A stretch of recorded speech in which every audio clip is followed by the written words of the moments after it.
Exercise 1.5 नहीं अलग से उसको हटा दिए थे, उसी समय हटाए थे, वो क्लास खत्म हुआ ना तब उसको हटा करके फिर नया शुरू किए थे, तब यहाँ से ऑन किए। 1.5 एक्सरसाइज में पहला क्वेश्चन में दिया हुआ है 5 गो क्वेश्चन, कहता है इसमें कौन परिमेय है और कौन अपरिमेय है। नहीं, तुमको पता होना चाहिए कि अपरिमेय माइनस परिमेय इज इक्वल टू अपरिमेय। परिमेय माइनस अपरिमेय इज इक्वल टू अपरिमेय। फिर कहता है परिमेय प्लस अपरिमेय इज इक्वल टू अपरिमेय। तुमको यही इसी सूत्र से जो है ना पता चल जाएगा कौन परिमेय और कौन अपरिमेय। ठीक है, अब परिमेय इंटू अपरिमेय इज इक्वल टू अपरिमेय, ये सूत्र है। इसी को इधर कर देंगे अपरिमेय इंटू परिमेय, तो एक ही बात हो जाएगा ना। तो परिमेय भागा अपरिमेय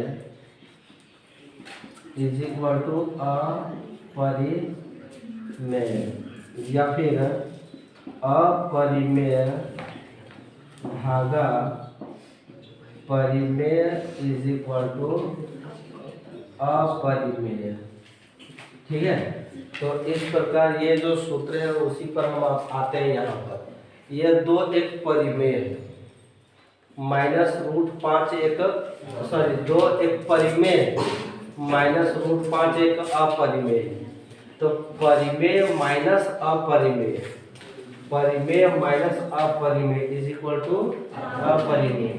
हम इसको लिखेंगे अपरिमेय। अब यहाँ पर इसको थोड़ा सा तुमको हल करने का दरकार है। ये 3 + √23 माइनस √23, तो ये और ये कट जाएगा तो बचेगा क्या? 3 ही बचेगा। तो ये 3 तो परिमेय नहीं, ये परिमेय है। गिनती की संख्या परिमेय संख्या है, ये परिमेय होगा। √3 तो कट गया ना, √23 कट गया, केवल 3 बचा। तो जो 3 केवल बचा वो परिमेय है। ठीक, अब इसमें भी देखो हम लिखाए थे कि परिमेय भागा अपरिमेय इज इक्वल टू या परिमेय। अब यहाँ पर ये √7 और ये √7 कट जाएगा, तो 2/7 बचेगा, तो ये क्या हो जाएगा? परिमेय हो जाएगा। ये क्या हो जाएगा? परिमेय। हाँ बिल्कुल, 2/7 p/q के रूप में लिख सकते हैं कि नहीं? परिमेय है ये, लेकिन ये जो होगा वो अपरिमेय होगा। क्यों? क्योंकि परिमेय बटा अपरिमेय, परिमेय भागा अपरिमेय, परिमेय भागा अपरिमेय इज इक्वल टू अपरिमेय। और ये 2 जो है वो परिमेय है और पाई अपरिमेय। तो परिमेय इंटू अपरिमेय, परिमेय इंटू अपरिमेय इज इक्वल टू अपरिमेय। तो यहाँ पर हम कर देंगे अपरिमेय। कंप्लीट, यही है इस क्वेश्चन में।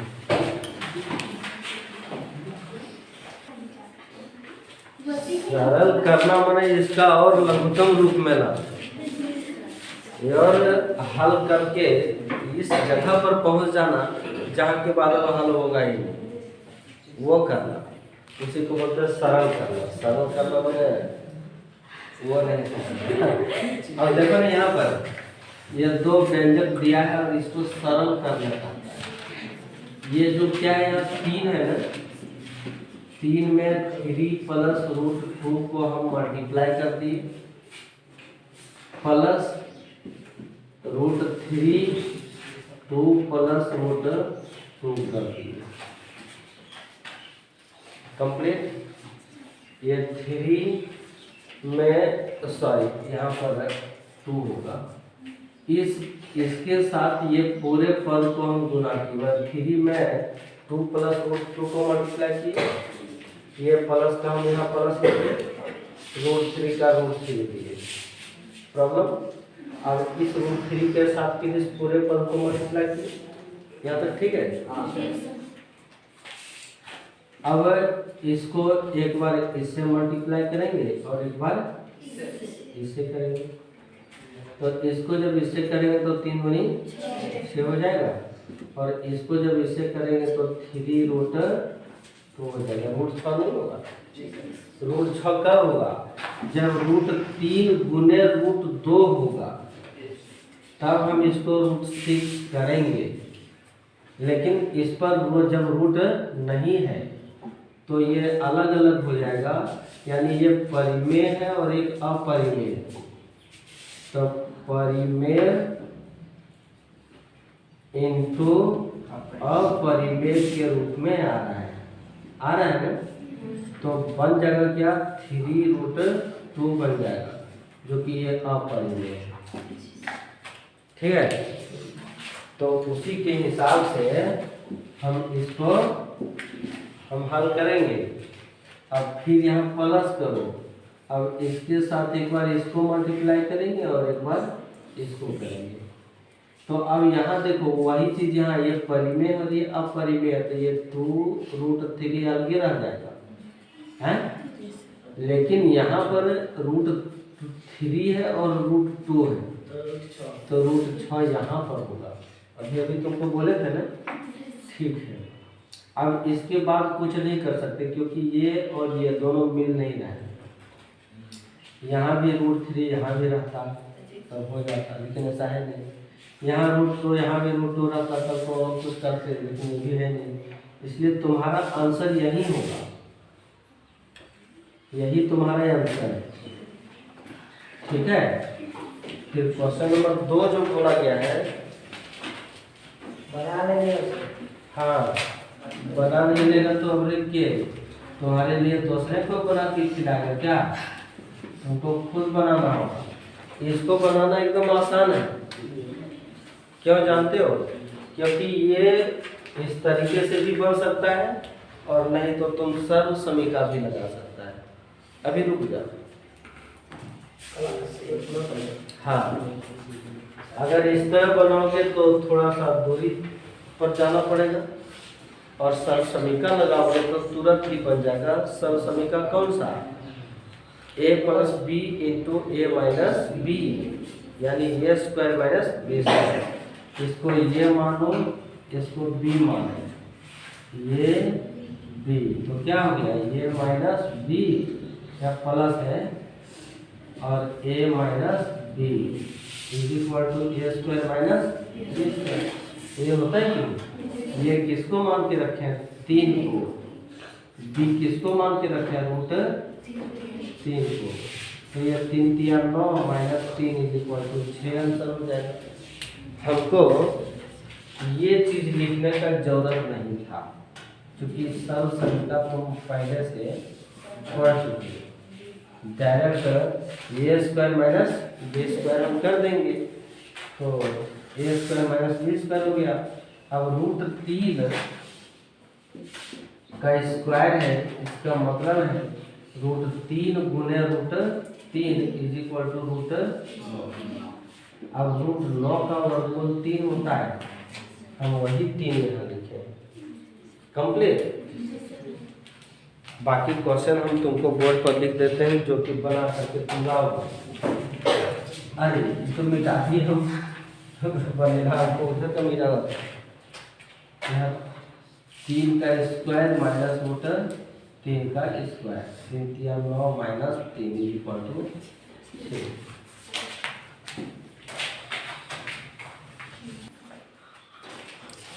वृत्त की परिधि,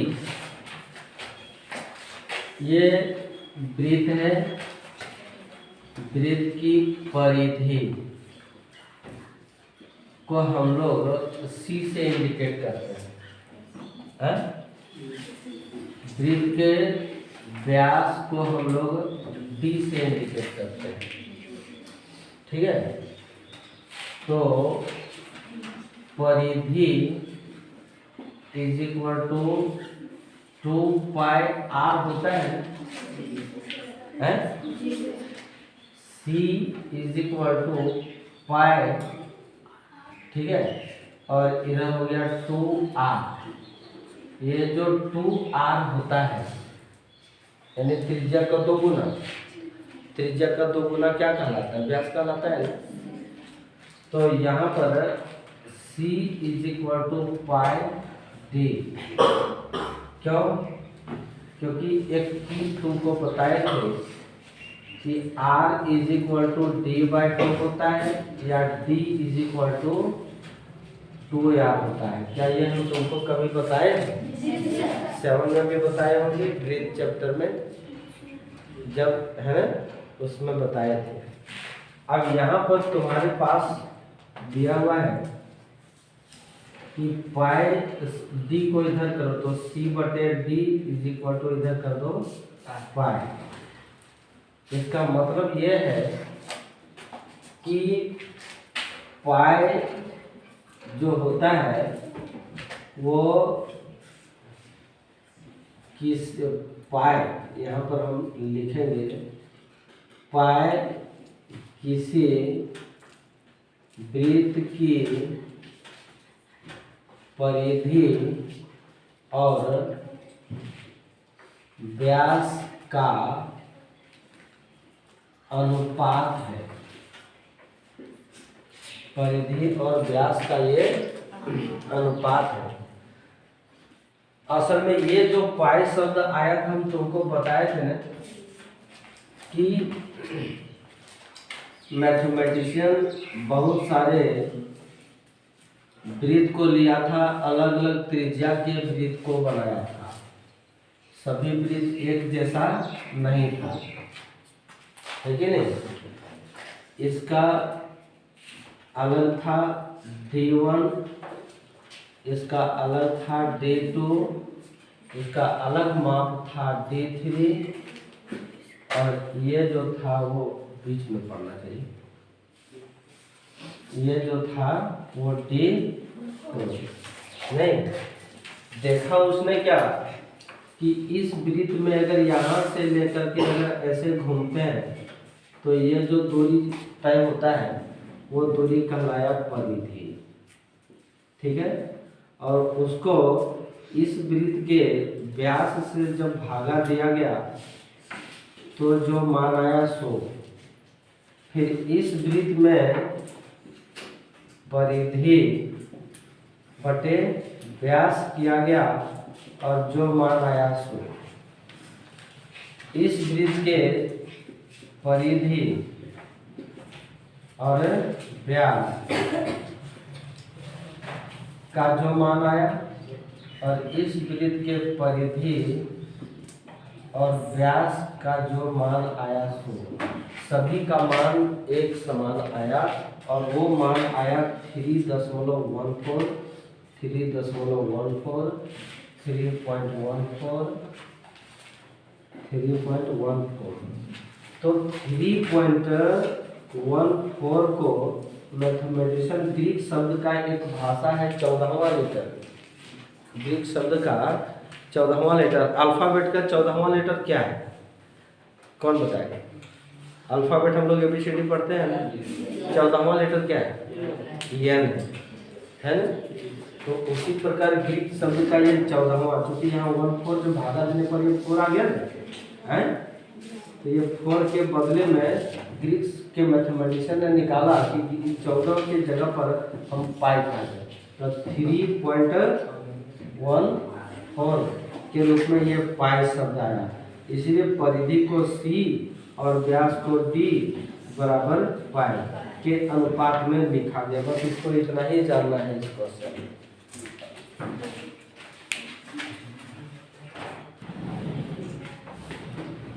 परिमेयकरण करें। परिमेयकरण, हर का परिमेयकरण करें। नहीं, ये ऊपर वाले को हम अंश कहेंगे, नीचे वाले को हर कहेंगे।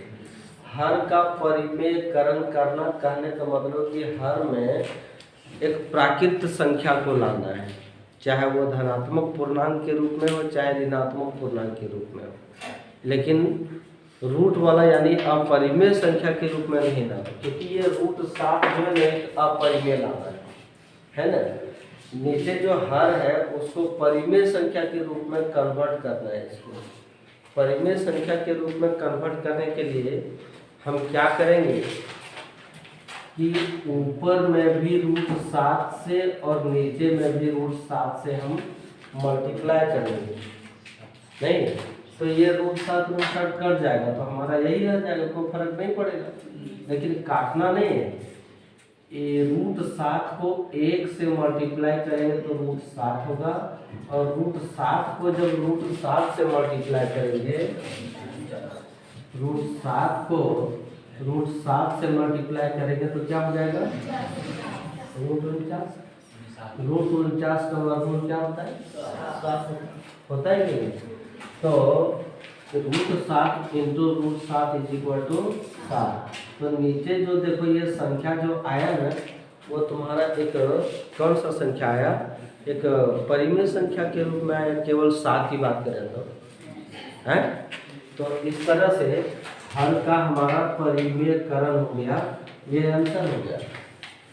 कभी कभी ऐसा देता है, यहाँ एग्जाम्पल के रूप में हम तुमको दिखा दें कि 1/2 रूट 7 कर दिया, चाहे 2 रूट 3 कर दिया। नहीं तो इसको परिमेयकरण करने के लिए जो है ना, हम चाहे तो ऊपर में 2 रूट 7 से और नीचे भी 2 रूट 7 से मल्टीप्लाई करें, या तो फिर 1/2 रूट 7 है तो केवल रूट 7 से और यहाँ भी रूट 7 से मल्टीप्लाई करें। तो दोनों में से कोई एक काम करेंगे, हल हो जाएगा। जैसे देखो इसको इससे मल्टीप्लाई करेंगे तो 2 रूट 7 बनेगा, और यहाँ पर 2 दूनी 4 रूट 7 गुने रूट 7 है। इसको हम कटा देंगे तो रूट 7/7 गुनी 14 आया कि नहीं आया। और अगर इसमें अगर हम ऐसे हल करते हैं तो ये रूट 7 का 7 ही रहेगा, और ये 2 है तो 2 करो, यहाँ नहीं है तो उसे गुना नहीं करेंगे, रूट 7 गुने रूट 7 यहाँ 7 करेंगे उसके हिसाब से। तो रूट 7/7 गुनी 14, दोनों में से कोई एक करेंगे तो मान एक ही आएगा। एक टाइप का ये यहाँ ऐसे बन जाएगा। इसमें और भी टाइप्स हैं, हम तुमको अभी बताते हैं।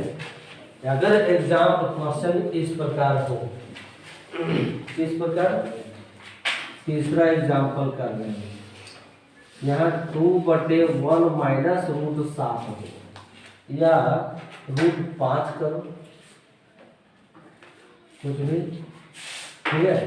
तो नीचे वाले का हमको यानी हर का परिमेयकरण करना हो तो इसको कैसे करें।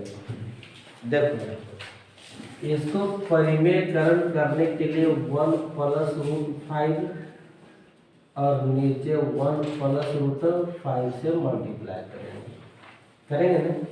तो ऊपर में 2 1 प्लस रूट 5 हो जाएगा, और नीचे a minus B into A plus B, यानी सब समीकरण लागू हो रहा है। तो a स्क्वायर माइनस रूट 5 का स्क्वायर, क्लियर। अब क्या करेंगे कि ऊपर में 2 को 1 से मल्टीप्लाई करेंगे 2, और यहाँ 2 रूट 5 हो जाएगा, और नीचे 1 का स्क्वायर 1 हो जाएगा, माइनस रूट 5 का यहाँ 5 हो गया नहीं हो। तो 2 प्लस 2 रूट 5 और नीचे माइनस 4, ये आंसर हो। तो कुछ तुमको इस प्रकार भी आंसर आएगा, क्वेश्चन आएगा। है कि नहीं, तुम्हारी बुक में है।